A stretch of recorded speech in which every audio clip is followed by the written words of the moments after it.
Every great story starts with fire. Kia ora and welcome to Low and Slow Aotearoa, the podcast where fire meets flavour, stories rise with the smoke, and we celebrate the slow, smoky side of New Zealand life. I'm Ruben.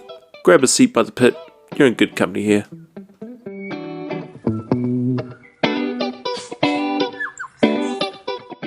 "10 years ago, hardly anyone in New Zealand was talking about brisket.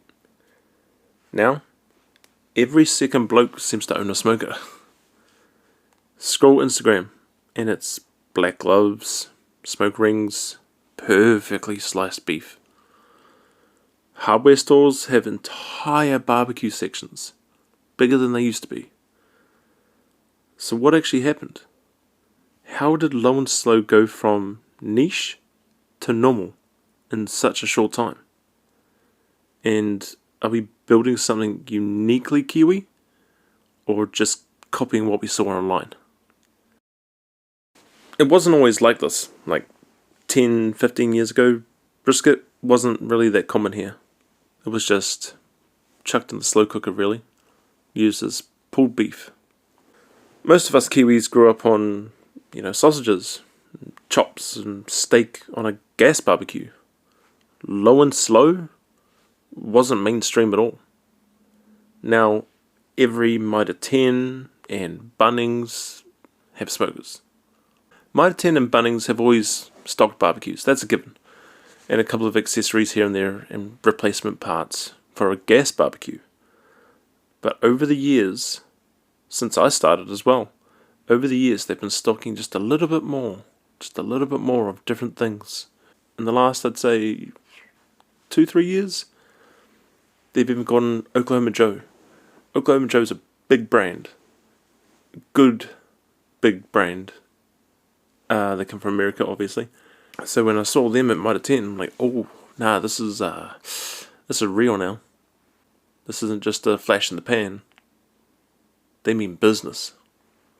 I mean, social media is full of brisket slices. Like I've seen actual pages on Instagram dedicated to just cooking brisket, slicing them, show the inside, then they do that little push to push out all the rendered fat, all the juices in there. They slice it, they show it, they put the slice on their finger, they show, look, no worries, and then they just slowly pull it apart. A whole page, and I think they had thousands of followers. It's meat porn. People just want to look at this shit, and I don't blame them.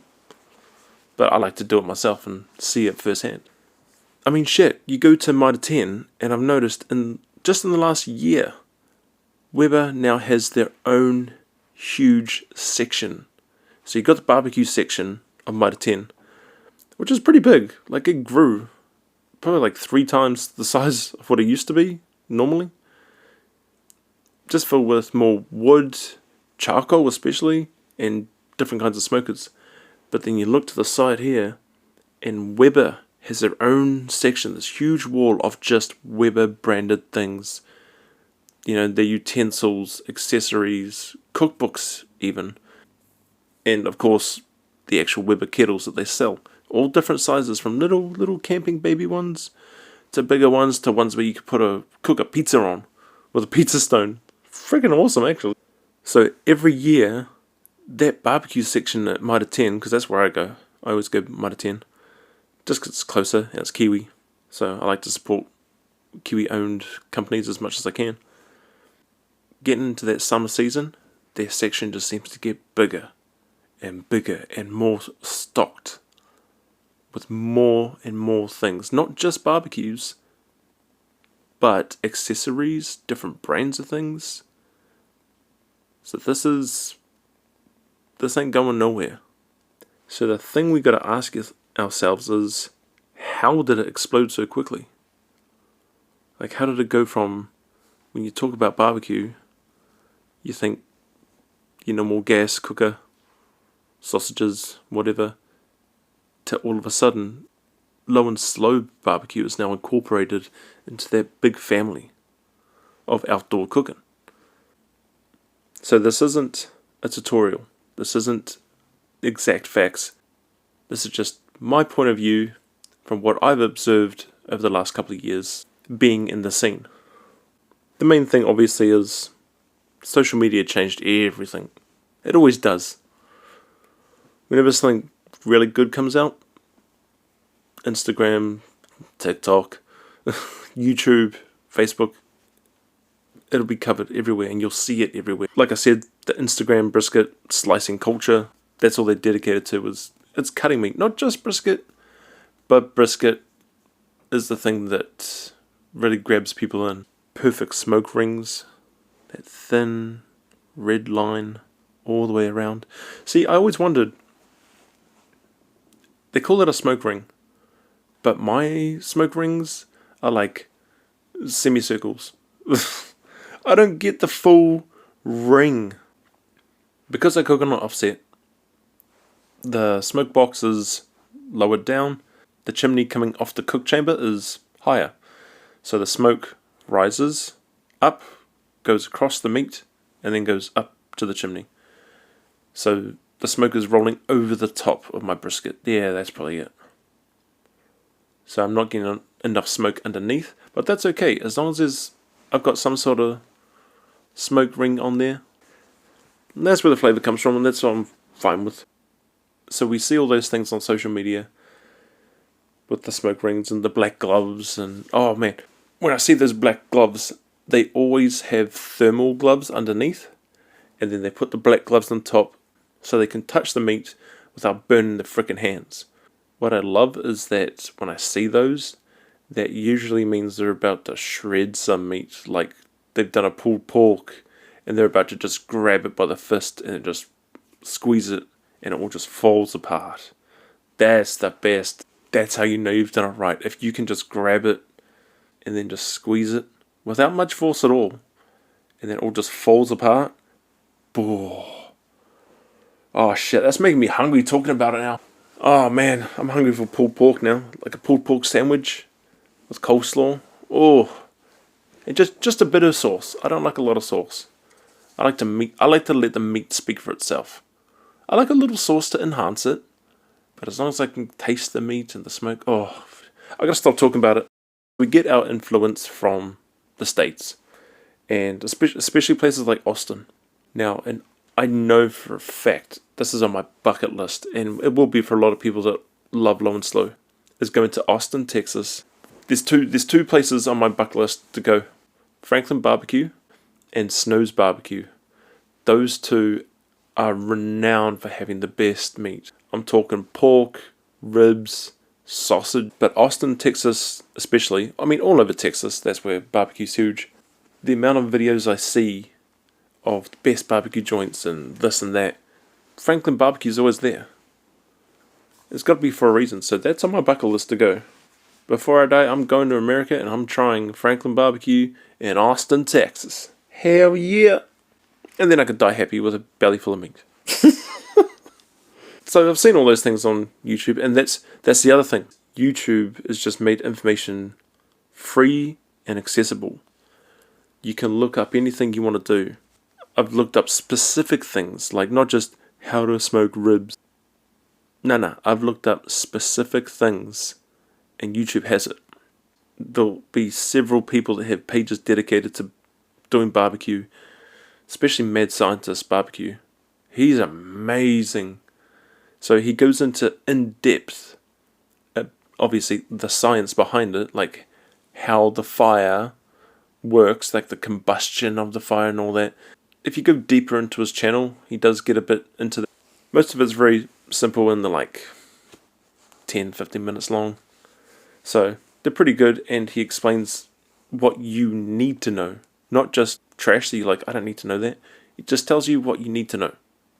Watching YouTube videos is a big thing, especially when I'm smoking meat. So what I like to do is I'll put a bit of meat on the smoke. I go into YouTube and I research either what I'm doing or the next thing I want to do.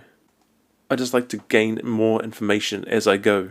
And if I'm already cooking something, I want to know more. So I go into YouTube and I'll just watch videos and gain more information. I'll just sit there on my phone and that's it. Like, anyone can learn fire management or how to cook something from your phone. So that's where information gathering now is so much easier. Because like before social media, barbecue knowledge was passed down, either from generation to generation or word of mouth. Now it's downloadable. Now you can just stream it. But did we chase the look before we understood the feel of it? Like, it's hard to explain the feel of cooking low and slow, outside, in the elements, with fire and wood and all that. I think we did chase a bit more of the look, especially with like black charcoal rubs. So you can get rubs that are just, they have charcoal in them, so it gives you that kind of taste of it without actually using charcoal, because it does take a bit to heat up, takes a bit to get going. You can't really get the temperature right. You don't have a knob where you can just turn it up and down on the charcoal heat. It does what it does, but it gets to a good temp and it goes really high, and then it slows down and drops. And that's when you start cooking. The look of it with the charcoal rubs, in my opinion, is kind of like cheating.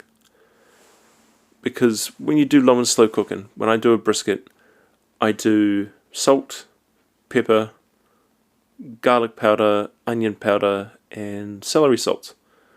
And sometimes the Lawry's seasoning salt.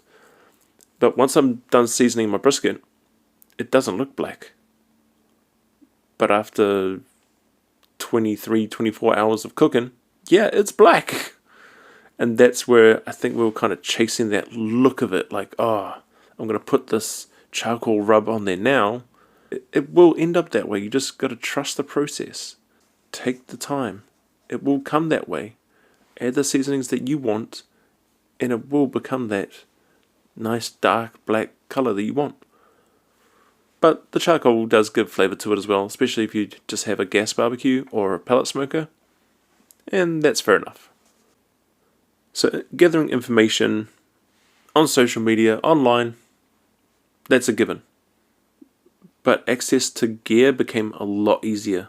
I think that was one of the biggest things, was that you wanted to start doing this, but there wasn't a lot of stores, online or in person, that stocked low and slow barbecue things. You go into a store, you ask, do you have this? Oh no, our barbecues are there, and they're all gas barbecues, because that's the culture. That's what we grew up with here in Aotearoa.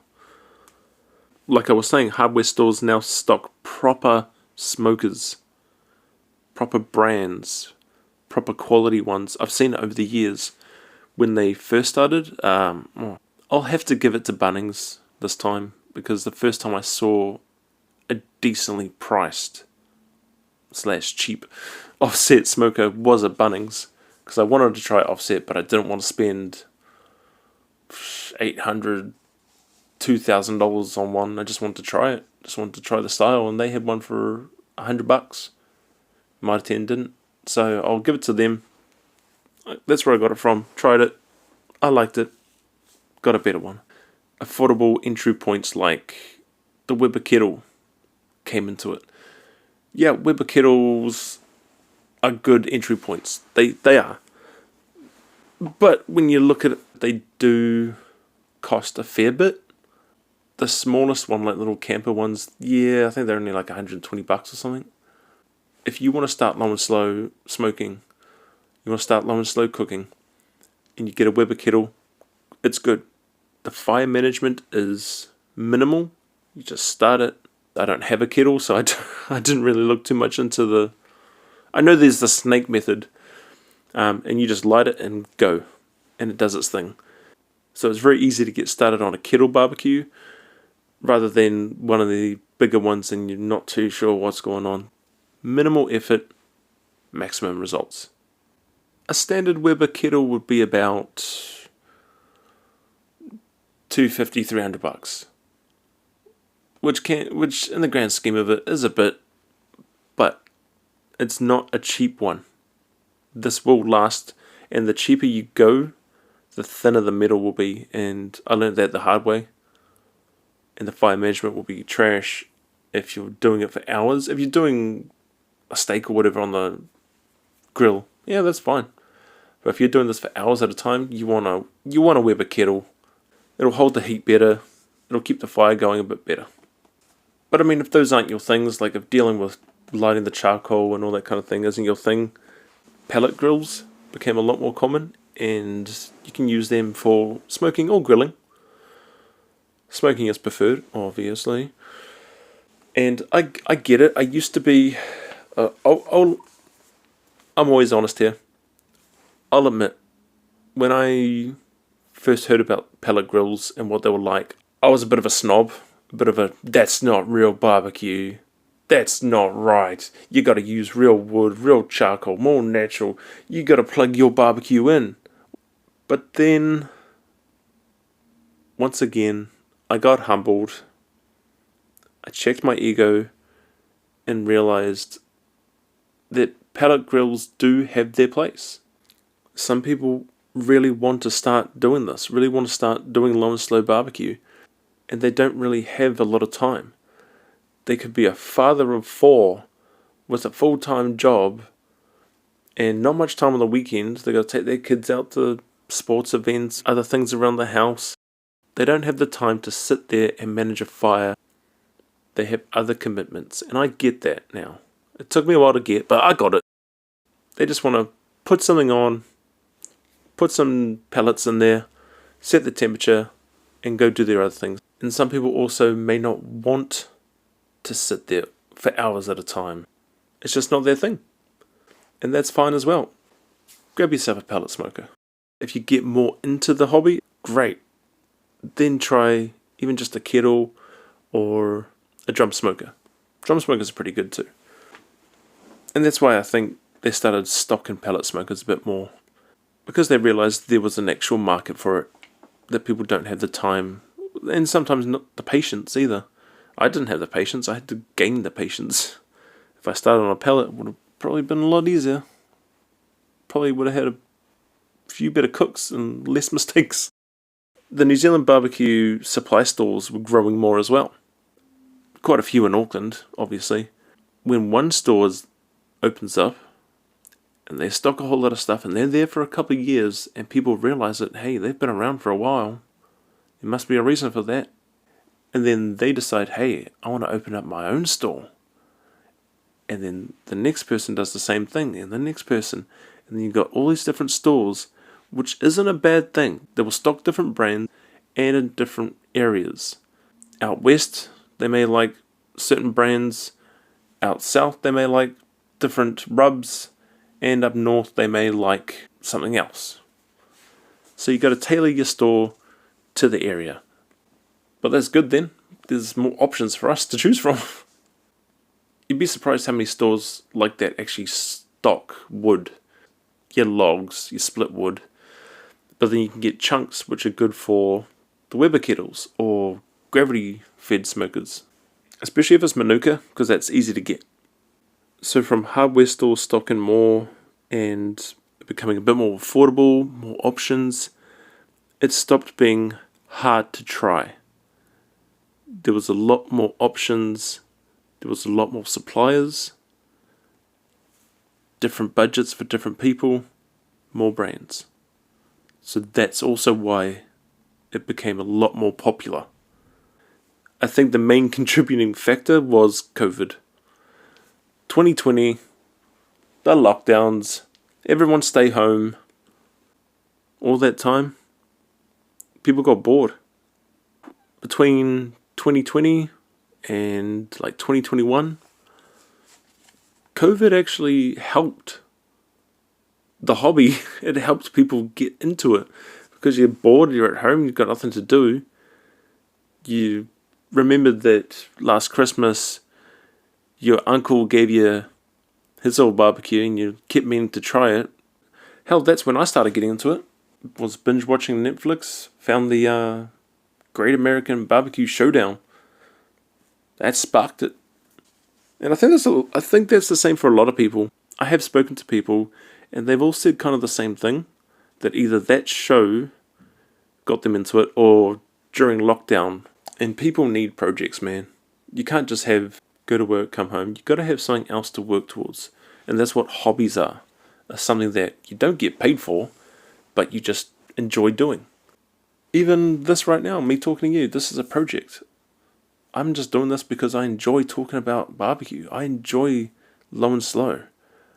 And I want to showcase the Kiwi side to it. I want not just the country to know more about it. I want the world to know what we're doing here. So when you're locked down at home with the family, kids and your partner, it can fill a whole day pretty easy. And at the end of it, you've got dinner cooked. You've got dinner sorted. So you'd be like, oh, I'm going to get dinner started. It's 4 a.m. Well, yeah, I got to get it started now. Shit. You want dinner, don't you? Yeah, it's a good way and it was a good way to get outside and be outside, which gave a bit of structure to the weekends. You just want to kind of chill out, but you want to be productive. Chuck a slab of meat on the smoker. Experiment. Try something different. Try something new. You might realize that a cut of meat that you've never done before is now your best dish. So you couldn't be out there in the real world, so you shared what you were doing at home on social media, and that became the connection. Oh, yep, just cooked up this for the family. Day 5 of lockdown, And people commented and shared, and you could talk to other people. Could be randoms, but you're talking with other people. At least there's some sort of connection. So a lot of people, including myself, have COVID-19 lockdowns to thank for finding low and slow barbecue. And I do thank you, COVID-19 lockdowns. Everything else that you did for the world, you piece of shit. But you helped me find low and slow barbecue, so I'll give you that one. Credit where credit's due. Plus, it was probably during that time, and more so now, that there's the whole masculine hobby renaissance kind of coming on. You got people that do a lot of craft beer. They all have their place. It's still something to do. I used to brew my own beer, actually. Home brews, homebrew kits. And then you got things like woodworking and obviously smoking meat. Low and slow fits that whole I built this identity. So I just had a realization. Craft beer takes a lot of preparation. You have to sterilize all your equipment, measure out the ingredients correctly, put it into a big barrel, and then you leave it for weeks. And then you got woodworking as well. That takes a bit of time, mainly at practice, to get the right equipment, to get the right tools, the right chisel. And then you got smoking meat. The best cuts of meat to use for low and slow cooking. Preparing it, cutting it, seasoning it, goes on the smoker for a couple of hours, and then you get your results. So all these kind of masculine hobbies actually have very similar structures to them. They all have a fair bit of prep time to it, and then a long bit of time to wait for the result. Damn. Doesn't just humble you or, kind of check your ego.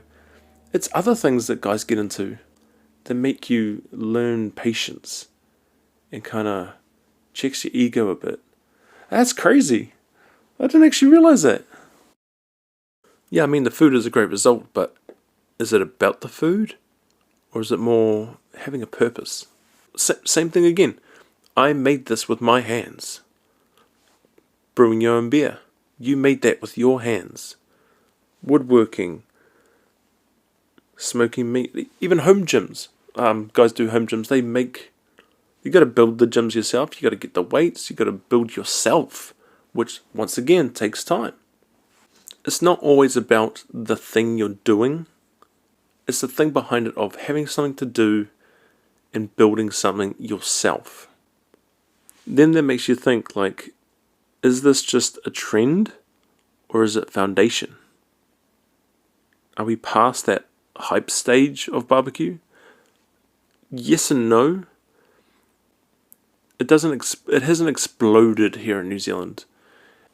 Just like low and slow itself, it takes a long time for it to really get ingrained into the culture of New Zealand. I started to see more smokers and more accessories and things in Mitre 10. Even Harvey Norman. I went to Harvey Norman. I mean, this was a couple of years ago, but I went to Harvey Norman. I walked past the barbecue and I'm like, that's Oklahoma Joe. And Harvey Norman, of all places. So now even they're getting into it. They're stocking things that we like, which makes you really think it's not just Bunnings, Mitre 10 and these niche shops. Other big shops are branching out and realizing there's a market here. People are liking this stuff. So they're actually importing the good brands that we could never ever get 5, 10, 15 years ago. Then you look at like who stayed after the whole brisket craze. Who tried it and decided, hey, what else can I do? Let's try ribs. I want to try chicken. And I want to try all these other meats. Because brisket is always going to be the top. That's always going to be king. Well, apart from whole hog or whole pig, smoking one of those. But brisket's always going to be king of barbecue. You can actually see who has stuck around. And it could be you. Brisket pulled me in and I stayed. Did it pull you in? Did you see a brisket cutting video and then try it and then that was it? Or have you stayed as well and become part of the community? Are we starting to create our own style yet? Or are we still copying what they do in the States? Kiwis are still creating our own style. We do have our own style. We're taking what they have created. That's our foundation. Then us as Kiwis will always build on that. Or we'll take this away, just like with wood. They use mesquite, a lot of oak.